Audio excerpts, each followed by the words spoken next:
오늘 묵상할 본문은 스가랴 14장 1절에서 11절까지입니다. 1절에서 주님의 날이 온다고 선언한다. 주님의 날은 곧 심판의 날을 말한다.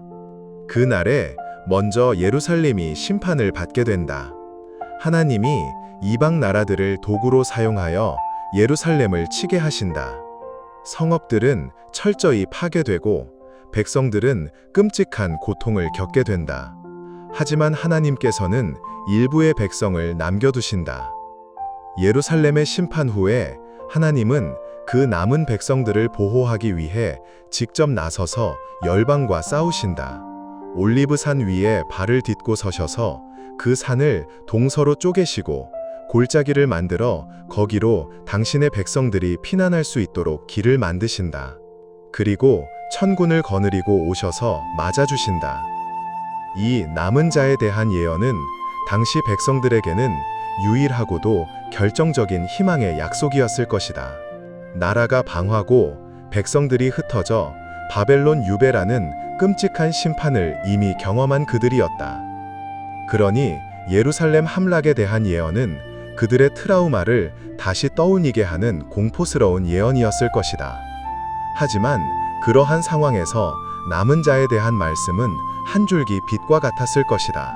그들이야말로 이 모든 상황 가운데서 살아남은 자들이었기 때문이다. 남은 자들을 위해 하나님이 직접 나서서 열방과 싸우신다는 약속은 큰 힘과 소망의 근거가 되었을 것이다.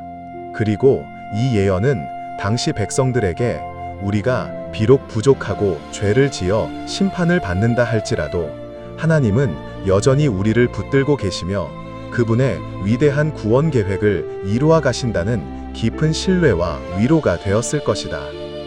6절 이하에서 언급한 새 왕국에 대한 예언 역시 바벨론 포로 생활에서 막 돌아와 힘겹게 성전을 재건하던 백성에게 큰 힘이 되었을 것이다.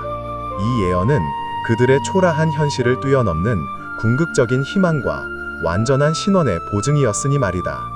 비록 포로 귀환을 했지만 이전 다윗과 솔로몬 시대의 영광과는 비교할 수 없는 작고 초라한 공동체였다. 이러한 현실 속에서 하나님은 정말 우리와 함께 하시는가? 우리가 정말 선택받은 민족이 맞는가? 하는 깊은 회의가 밀려왔을 것이다.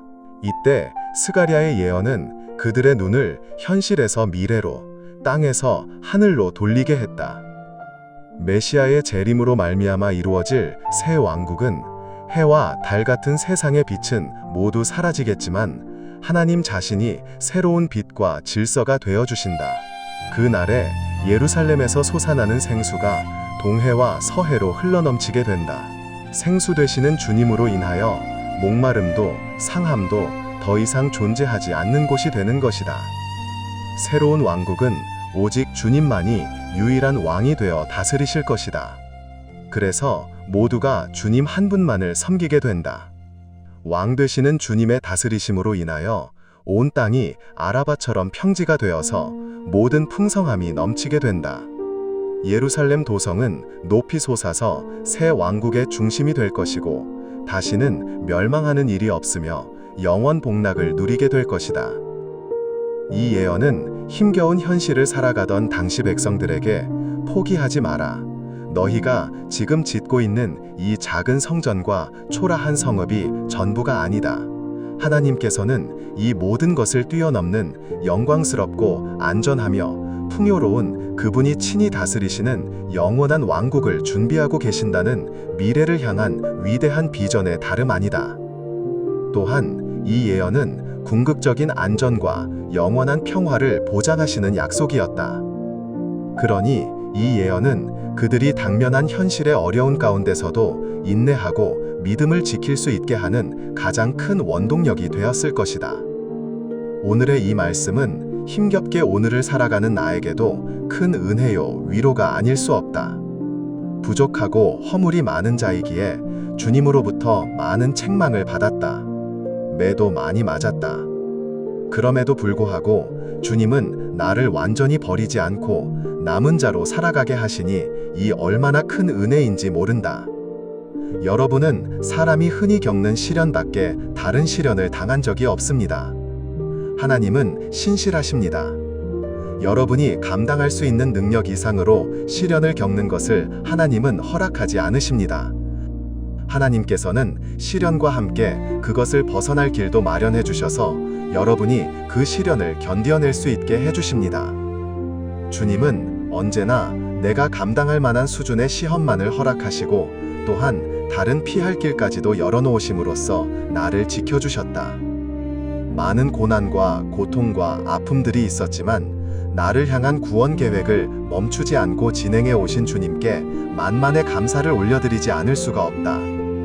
그 은혜로 인하여 이렇게 실족하지 않고 다시 살아갈 수 있는 용기를 얻게 되니 얼마나 감사한지 모른다. 더욱이 나에게 새 왕국의 소망까지 덤으로 더해주시니 감동이다. 불완전하고 불합리한 현실을 넘어 하나님이 약속하신 완전한 새 하늘과 새 땅을 바라보며 살아가게 하시니 너무나 감사할 뿐이다. 새 왕국이 임하는 그날에 내가 당하는 모든 억울함, 눈물, 그리고 모든 불평등도 끝이 날 것이다. 이 소망으로 지금의 내 삶을 버티게 하고 세상과 타협치 않고 하나님의 백성답게 살아갈 수 있도록 용기를 주시는 주님께 만만의 감사를 올려드립니다. 그러므로 주님, 저도 주님이 주실 영광스러운 새 예루살렘을 진심으로 사모하나이다. 눈물도 슬픔도 없는 그곳, 세상에 근심도 없고 오직 영광과 영원한 기쁨만 넘치는 그곳, 찬송이 넘치고 사랑만 넘치는 그곳으로 갈 날만을 기다립니다. 제가 이 땅의 소임을 다하는 날, 생명의 면류관을 쓰고 거하게 될 그곳을 날마다 앙망하면서 남은 자로 살아가게 하옵소서. 새 하늘과 새 땅을 소망하며 찰나같이 사라지고 없어져 버릴 이 세상에 조금의 미련도 갖지 않는 그러한 삶을 살아가게 하옵소서.